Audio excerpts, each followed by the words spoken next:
Hello everyone and welcome back to the Great Book of Grudges. My name is Nathan and this is nostalgic, isn't it? I haven't played Warhammer 3 in a while, to be honest. But Stratovarius, the modder behind the Skaven Clans mod, got in contact and said, hey, I've just released 2 new factions in one go, which is always cool.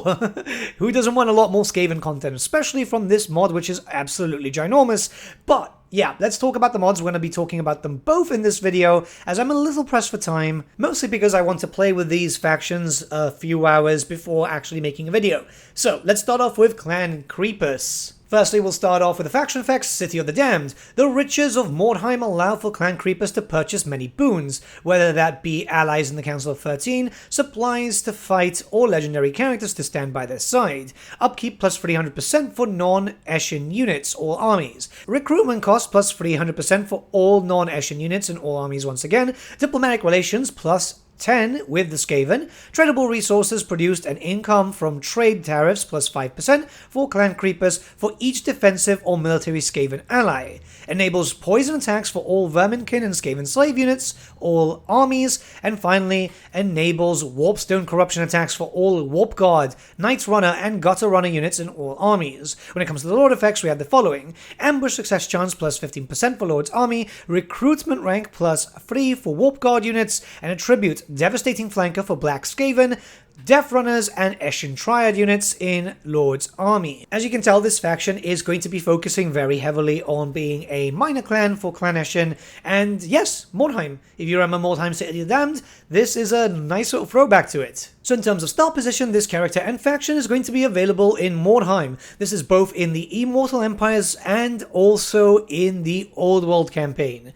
These can be quite drastically different campaigns depending on which one you're playing. Remember that the Immortal Empires, you're stuck in a minor settlement, which even though you still have a rather powerful landmark, you're pretty much surrounded, right? You've got Vlad, you've got Drakkar, everything is a little bit squished up, so you're going to be dealing with a lot of enemies left, right, and center.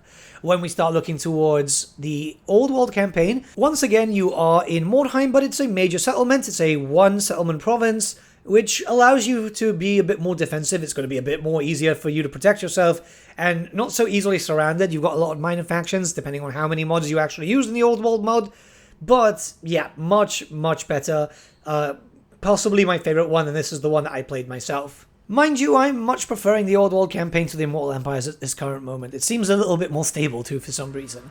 But we're going to start looking towards the character. So obviously this character is pretty interesting. It's a spellcaster with his own unique lore. We're going to go over that in just a second. And you do get a lot of bonuses from the faction in his own unique skill line. For example, generating extra warpstone, getting a lot more abilities coming into effect, which is going to make him much more viable. He is very squishy, so keep that in mind. Obviously, he is a Eshin sorcerer. He's not really the best there to be able to do a lot of damage.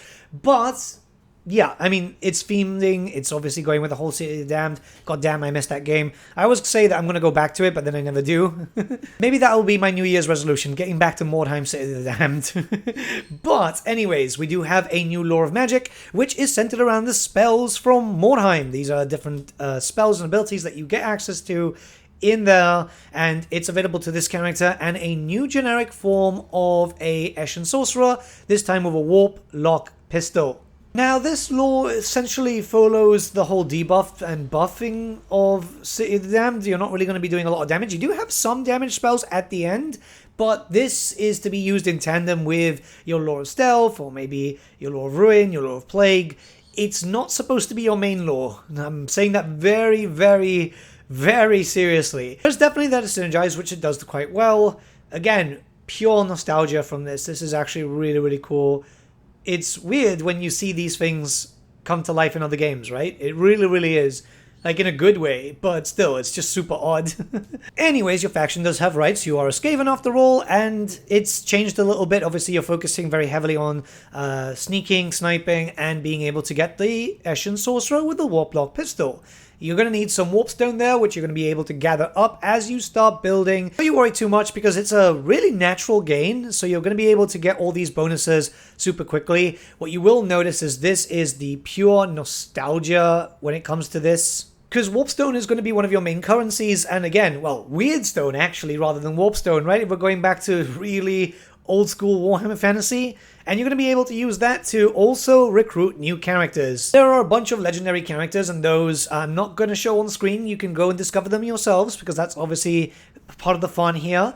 It's going back into the whole situation again. You'd use Witstone and cash to get new characters and new equipment. You'd send that off, which is represented with the other stuff, right? You get repeatable stuff with bonuses, being able to pick up enhancements, offensive marks, defensive marks. Again, really close to re-downloading City of the Damned. The nostalgia here is so nice. It's just so weird too. The start in Mordheim is also just really, really nice. Overall, it's a really interesting faction to play. When it comes to stuff like, construction and so on, you're still doing the usual Skaven stuff. The only difference is that you do have a bunch of new units that you'll be able to play around with, and we'll talk about those a little bit later on. But it's definitely something that gives you a different feeling. Obviously, a Skaven start right in the middle of the shit show that is the Empire is also quite different. I've quite enjoyed it. I've honestly quite enjoyed it. It's a little bit difficult in the standard one, mostly because you're being surrounded by so many enemies, and straight off the bat you're going to be having a little bit of a problem with the Changeling. At least you can get rid of him early on, and you can just get rid of that pest. And the last thing when it comes to unique mechanics, you also have a upgrade system. You'll be using Warpstone there, and upgrading your troops once again, just a little bit of weird stone here and there, which is pretty fun. You can make your Gutter Runners really, really powerful. You've got a bunch of different Skaven units, and overall, yeah, I mean, this is kind of useful because Festus and the vampires are just such a problem. Mostly because I think CA have overtuned Vlad's aggression, and he really does cause a lot of problems. But yeah, you have a bunch of new units that you have access to, and these can all be found on screen, like the Shadow Rat Ogres, the Black Skaven, the Warp Guard. So this is stuff that you're already kind of used to if you played City of the Damned, if you played, a little bit of Mordheim back in the day. There's also some other stuff, like, for example, you've got access to the Gutter Runners and so on, the usual stuff that you have, but this time they have Warp Lock pistols, so they don't have a lot of ammo. But what they do have is a decent amount of damage, and you can use them as the frontliners. They're still quite quick to move and so on. Warp Lock weapons are just in general pretty tasty anyway. It's nice to see this. Honestly, it really is. It is a really cool system, because in theory, you're not actually using new units. What you're using is Mordheim units. Rather than single entities like you would in Mordheim, you're using them as big packs. And that's kind of cool. Again, the nostalgia is really, really nice. I know I'm talking about nostalgia a lot, but it's mostly because, I mean, City of the Damned was such a great title, and it got abandoned within 11 months after release, which just sucks. Mind you, this is a dev studio that have done that in the past, and have done it in the future also. But it's also because it was based on Mordheim, one of the best games that Games Workshop ever released for the tabletop. So seeing the kit bash element brought into Total War is always a really fun thing, and just making me think of my old Skaven Slinger army, which was just, people would not play me because of that. But that's not all. We have a second Skaven clan over here called Clan Gangrous, and this one is only available in the Old World mod. Let's talk about the faction effects. Pit Fighters. Clan Gangrous fights, recruits, and lives in the Underempire rather than above the surface. They cannot capture cities, but can trade them to their Pestilent Brotherhood allies. If you remember, this Skaven mod itself is very massive with the Pestilent Brotherhood, and this is a little bit of an addition to that, but believe me, it's incredibly unique. Let's continue. Chance of a plague spreading, plus 100%. Diplomatic relations plus 20 with the factions of the Pestilent Brotherhood. Plagues bolster your forces and nurture your settlements. Right cooldowns minus 15 turns for the Pestilent scheme. For the Lord effects we had the following: unit capacity plus 6 for Pit Fighters faction wide, unit capacity plus 2 for Pit Vermin faction wide, campaign movement range plus 20% after winning a battle, evasion chance when using the Underway plus 25%, and upkeep minus 50% for Pit Fighters and Pit Vermin units for all units in this army. It's a pretty interesting one, and you can already tell that the Lord is pretty unique. He is very focused on melee, and not having any limbs for arms, pretty grim. Let's jump into the actual campaign. So you'll be starting off in the Shining Mountains. You'll have that whole province, and you won't be able to get any other provinces after that. How this campaign works is that you're going to be working very similar to that of the Changeling, but in a better way. Let's just put it out there. it's a pretty unique campaign. That means that your Shining Mountain area, you want to defend that as much as possible, because if you lose that, you're not going to be able to get any other settlements. But how this works is undercities, loads and loads of undercities being hidden away and trying to use your allies to be your main buffer. You're this clan's agent, and you're going to have to just get in there and do some damage. You can sack and expand your Underempire, but what you're going to be able to do post that is automatically give it to a clan of the Pestilent Brotherhood faction. This is all the Clan Pestilence factions, kind of reliving the whole thing of Clan Pestilence trying to take over. Remember that they have their own kind of shadow council in a sense. They are their own thing over the greater Skavendom, essentially. So you're definitely not empire building here, but rather acting as the agent. If you can get your bonuses up with reputation, you'll be able to join up with the rest of the Brotherhood and basically just take over the world for Clan Pestilence, reliving, well, pretty much most of the Skaven Civil Wars, where Clan Pestilence was just trying to take over. I'm a big Clan Pestilence fan. Those of you who've watched my content for a while and know about my tabletop armies and so on, know that I have an unhealthy amount of Clan Pestilence-themed armies. Well, I have a lot of Skaven in general, but Clan Pestilence was always the big one for me, so this is right up my alley. And in a very similar sense to the Changeling, as long as you're in those enemy territories, you'll be able to build up and recruit units there if you have some Undercities active, so you just have to keep spreading them around. You will have heroes for that too. It's a pretty interesting system. And you'll obviously be able to take advantage of other mechanics available to the Pestilent Brotherhood. For example, you have access to plagues. Very powerful ones at that.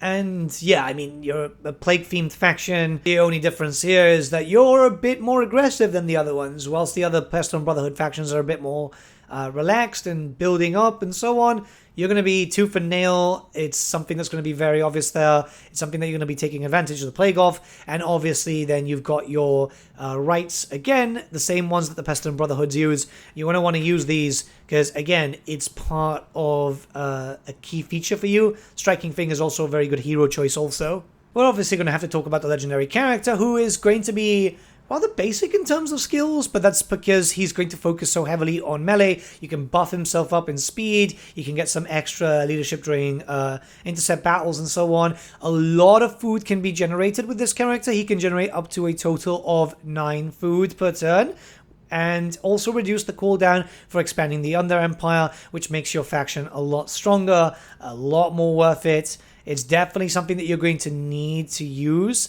I really like this faction. It's very, very different. I haven't been able to play the old world in co-op yet. I don't know if that even works, but I imagine if you can get someone playing as one of the other Brotherhood factions and you can play as this lad, yeah, you're going to have a lot of fun with a co-op mission.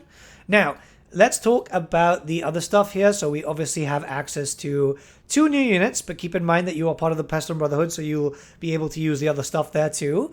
So these are the Pit Vermin, and you've also got the Pit Fighters, very strong. These are, well, just absolute psychopaths, you know, missing a hand with a weapon there instead. It's fun. It is absolutely fun. I actually used to kit bash some Skaven like that, where I'd cut off their arm and then just stick the blade on and stuff. So it's really nice to see this here too. Well, you guys know me very well. I am very biased towards the Skaven. A lot of the modders are too. Hell, even Creative Assembly is. Skaven are just really cool, guys. Just really, really cool. And it's very obvious when you start looking towards the sheer amount of possible units and characters. This is just the vanilla factions and the Skaven clans mod. Look at that. It's just absolutely insane. And even so, this doesn't even feel like it's done. Like, there's a lot of stuff in lore that is still kind of missing, stuff that's been hinted and so on. And there's also a few different units that we know Games Workshop wanted to do in the past, but just never got done. So there's probably a lot of stuff hidden away in the vaults. You've got a lot of playable factions with this mod. You've likely already got it if you've seen my other reviews, but I wanted to do a video dedicated to these 2 factions because it just adds to a lot of flavor here. It adds to more Skaven, which is always cool. This means there's a shit ton. That's just the best way to say it. It's this a shit ton of Skaven characters. I mean, you could potentially do a 8-man campaign of just Skaven players taking over the world and not just use the major clans. You could just pretty much go with Clan Pestilence stuff. But yeah, let me know what you guys think in the comments below. There's a lot of Skaven mods out there, but this is definitely the best one. They'll be linked in the description below if you want to check it out. In case you don't have these mods, there's 2 mods for this. There's an asset pack also. But until then, guys, I'll see you all again very, very soon. Have a good day.